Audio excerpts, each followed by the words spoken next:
അപ്പോൾ പ്രിയപ്പെട്ട പ്രേക്ഷകരെ, നമ്മുടെ യാത്ര തുടരുകയാണ്. ഇപ്പോൾ സമയം 5 മണി കഴിഞ്ഞ് 55 മിനിറ്റ് ആയിരിക്കുകയാണ്. നടിയെ ആക്രമിച്ച കേസ് അട്ടിമറിക്കാൻ തുടക്കം മുതൽ പല കോണുകളിൽ നിന്നും നീക്കങ്ങൾ നടന്നിരുന്നു. 8ാം പ്രതി ദിലീപിനെ രക്ഷിക്കാൻ അന്നത്തെ പോലീസ് മേധാവി ലോക്നാഥ് ബെഹ്റ ശ്രമിച്ചതിന്റെ തെളിവുകൾ അന്വേഷണ സംഘത്തിന് ലഭിച്ചിരുന്നു. ഹൈക്കോടതിയിലും സുപ്രീം കോടതിയിലും ഹർജികൾ നൽകി വിചാരണ വൈകിപ്പിക്കാനും ദിലീപ് ശ്രമിച്ചു. പ്രതിസന്ധികളെല്ലാം തരണം ചെയ്താണ് പ്രോസിക്യൂഷൻ വിചാരണ നടപടികൾ പൂർത്തീകരിച്ചത്.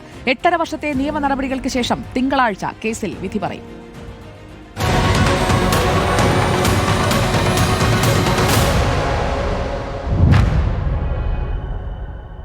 നടിയാക്രമിക്കപ്പെട്ട കേസിൽ നടൻ ദിലീപിനെതിരെ നിരവധി തെളിവുകൾ ഉണ്ടായിരുന്നിട്ടും അറസ്റ്റ് വിലക്കാനായിരുന്നു അന്നത്തെ പോലീസ് മേധാവി ലോക്നാഥ് ബെഹ്റ ശ്രമിച്ചത്.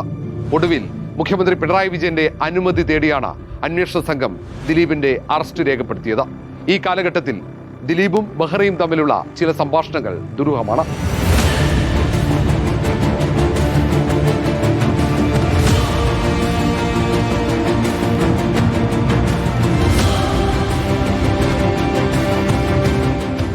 സുപ്രധാന തെളിവുകൾ ലഭിച്ചിട്ടും ദിലീപിന്റെ അറസ്റ്റ് ഒഴിവാക്കാനായിരുന്നു DGP ആയിരുന്ന ബെഹ്റ ശ്രമിച്ചത്.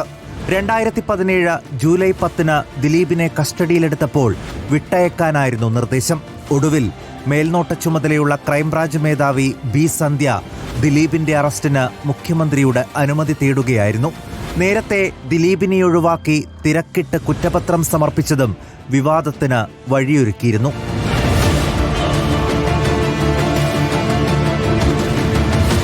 എല്ലാ പദ്ധതികളും പൊളിഞ്ഞപ്പോഴാണ് ദിലീപും സംഘവും സാക്ഷികളെ സ്വാധീനിക്കാൻ ശ്രമിച്ചത്.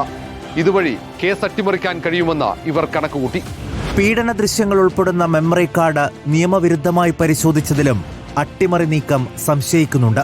മെമ്മറി കാർഡിലെ ഹാഷ് വാല്യൂ മാറിയതിലൂടെ തെളിവിന്റെ വിശ്വാസ്യത ചോദ്യം ചെയ്യാൻ ദിലീപും സംഘവും ലക്ഷ്യമിട്ടിരുന്നു.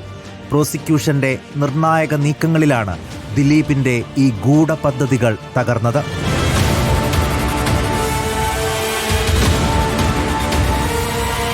നടിയാക്രമിക്കപ്പെട്ട കേസ് അട്ടിമറിക്കാൻ 8ാം പ്രതി ദിലീപും സംഘവും എല്ലാ വഴികളും തേടിയിരുന്നു. സംസ്ഥാന പോലീസ് മേധാവിയെ മാത്രമല്ല, ന്യായാധിപന്മാരെ പോലും സ്വാധീനിക്കാൻ ശ്രമിച്ചതിന്റെ തെളിവുകൾ പുറത്തു വന്നിട്ടുണ്ട്. നീതിബോധമുള്ള പോലീസുകാരുടെയും പ്രോസിക്യൂഷന്റെയും ജാഗ്രതയോടെയുള്ള ഇടപെടലിലാണ് ഈ ഗൂഢനീക്കങ്ങൾ പൊളിഞ്ഞുപോയത്. Reporter R. Rishipal, in reporter, Thiruvananthapuram.